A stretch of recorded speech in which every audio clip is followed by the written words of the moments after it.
আমাদের তো মনেই হচ্ছে যে আমাদেরকে নির্বাচনী কার্যক্রম থেকে দূরে রাখতেই বা বাধাগ্রস্ত করতেই নির্বাচন কমিশন এই কাজটি করেছে। যে এই প্রতীকের বিষয়টা তারা আমাদের সুরাহা করে নাই, এবং দেখেন তারা শাপলা কলি নতুনভাবে অন্তর্ভুক্ত করেছে, এবং হয়তো শাপলা কলি দিয়ে এটা দিয়ে আমাদেরকে হয়তো কনভিন্স করার চেষ্টা তারা করবে শাপলার পরিবর্তে যাতে আমরা শাপলা কলিটা নেই। তাহলে এই কাজটাও কিন্তু 1 মাস আগে করা যেত, এটার জন্য কিন্তু এতদিন অপেক্ষা করা প্রয়োজন ছিল না।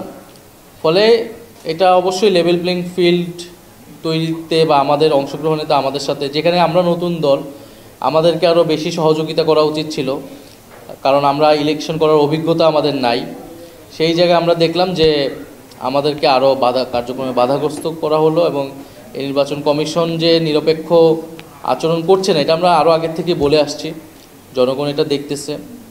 এবং আমরা আশা করব যে সামনের দিনগুলোতে যখন নির্বাচনের সময় আরও ঘনিয়ে আসবে, সেই সময় যাতে নির্বাচন কমিশনের এই ধরনের পক্ষপাতিত্বমূলক অবস্থান না থাকে আর কি। আমরা তো এখন পর্যন্ত এককভাবেই নিচ্ছি, আমাদের প্রাথমিকভাবে প্রার্থী বাছাই এই কাজগুলো চলতেছে।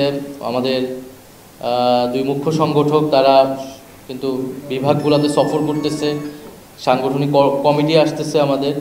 তো আমরা আশা করি নভেম্বরের মধ্যে আমাদের সকল কার্যক্রমের প্রস্তুতি সম্পন্ন হবে, এবং এরপরে এই সামগ্রিক রাজনৈতিক পরিস্থিতি বিবেচনায় হয়তো আমাদের বাকি সিদ্ধান্ত নিতে হবে। আর নির্বাচন কমিশন আমাদের আজকে আমাদের প্রতিনিধি দল যাবে নির্বাচন কমিশনে শাপলা এবং শাপলা কলি বিষয়ে যেই এখন নতুন ডাইমেনশন এসেছে সেই বিষয়ে নির্বাচন কমিশনের সাথে আলাপ করে হয়তো একটা সিদ্ধান্ত নেওয়া হবে আর কি।